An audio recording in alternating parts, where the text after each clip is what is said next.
What's going on, y'all? Thanks for checking in the Khaliis Take. You know what to do. Hit that like, subscribe button. Also hit that notification bell just so you can get the newest and the bonus content first. But hey, let's just go ahead and jump right in. You know, Clutch Sports says there's three things we should expect from the Clippers this year, or three things we should expect out of their upcoming season. And the three things Clutch Sports, .com speaks about, I definitely agree.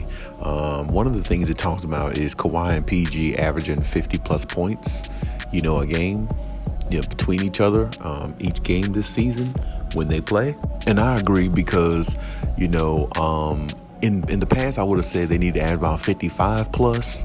But, with the addition of John Wall being there, if he can carry his weight and play to the level that we know that he can and be healthy, then that would bode well for the Clippers, and that would bode well for Kawhi and PG, and they would be able to do a little bit less scoring. Whereas Kawhi may average 28 points a game, 27 points a game this season. Now he can average about 24, 25. Whereas Paul George already averaged about 24.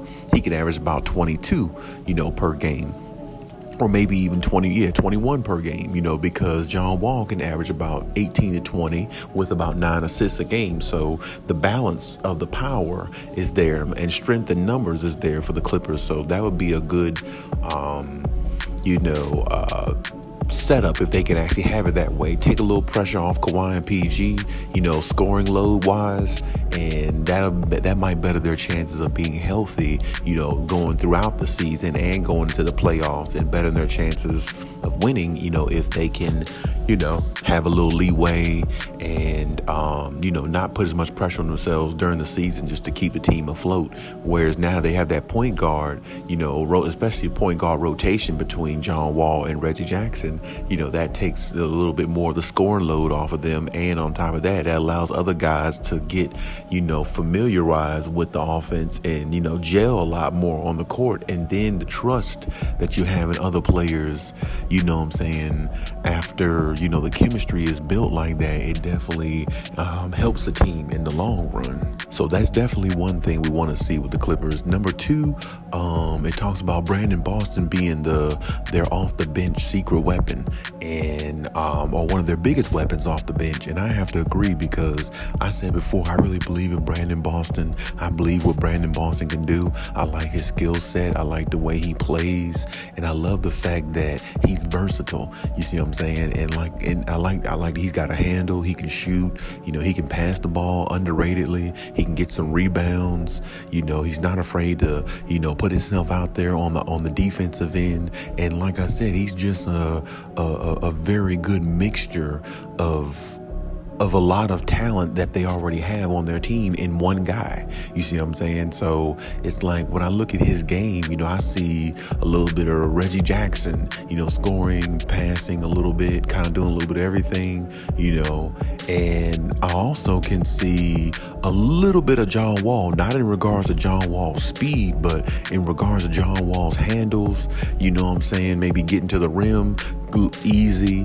And of course, I think he could shoot better than John Wall. But my point is, with Brandon Boston, he kind of has a little bit of everything. So it's kind of like his skill set is, you could take a piece out of certain guys' game on the Clippers, and Brandon Boston has that in his game already. So that definitely bodes well for him. And what we saw from him last year and in the summer leagues, he's definitely proven that he can be a weapon for the Clippers, and he's definitely proven that he could be a rising star for them in the future.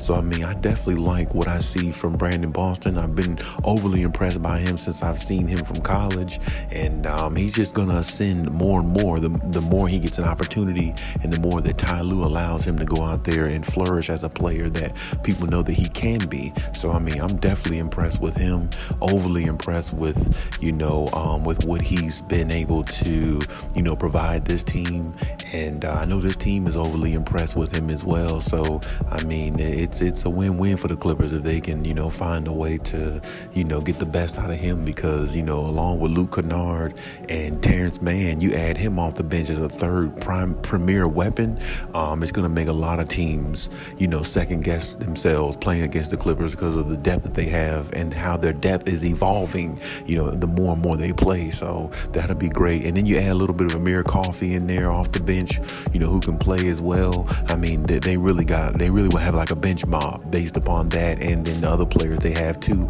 So I mean, that's definitely a key second thing I can see happening. Now the third thing, of course, and the most important, the final, is of course winning a championship, in what Clutch Sports says the Clippers can do. And I told you before, I believe the Clippers can definitely do that because their team is stacked, their team is loaded, they have all the pieces in the world to do it, and I definitely believe they will if they just stay healthy. And healthy has been their Achilles heel, their biggest issue. So if they can get past their biggest issue in keeping each other afloat and holding each other accountable while they're on the floor, building that chemistry and staying healthy, I don't really see no team standing in this team's way. And as we said before, just some hypothetical, if they happen to get somebody like Draymond Green because it doesn't work out with the Warriors, well, that's almost a definite they will win a championship if they stay healthy, because nobody will want to contend with them or play them in a 7-game series, not with all that defense that they would have, because their offense is going to come.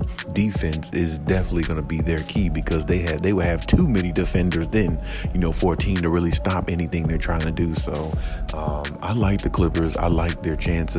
I would put them definitely, up there as number 1, number 2, whatever team projected to win the championship. No doubt about it, because they just have that type of, team that they can do it. And they got the type of, roster that can do it, along with the head coach. Now, the head coach makes a huge difference in a lot of team success.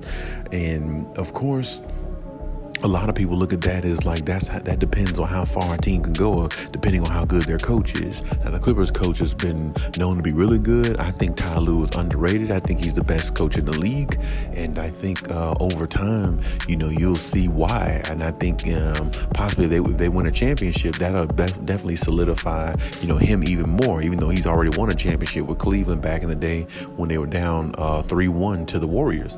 So I mean, I definitely think that, the combination of Ty Lue, and Kawhi Leonard, with their wisdom and, championship experience, I feel like it's going to rain on the rest of the players on the team. And I feel like, as I said before, everybody holding each other accountable and being healthy is really going to better their chances of winning, along with their chemistry being built. But of course, if they're healthy and they're all playing and they're all available, chemistry will be built that way, because everybody is available to play and everybody can figure out everybody's strengths and weaknesses, which will allow them to be, an inferior team or a superior team to anybody else that they play against going in the 7-game series or in the regular season, because I could see them being the number 1 seed in the regular season too if they stay healthy. So I'm anticipating it. I'm waiting on it, and I can't wait to see it. And for the Clippers' sake, I hope they find success in the direction they're trying to go, because they're definitely one of the teams in the forefront that should be looked at to win it all, and rightfully so, because honestly, on paper, as of right now, they got the best team in the NBA, if you ask me. So, it's going to be it could be a joy ride for them if everything goes the way they expect, and they really put their all into it, and hopefully the outcome for them is good in the end. But hey, that's my take on everything. Leave any comments in the comment section. Check out my other videos if you haven't. And hey, Khaliis out.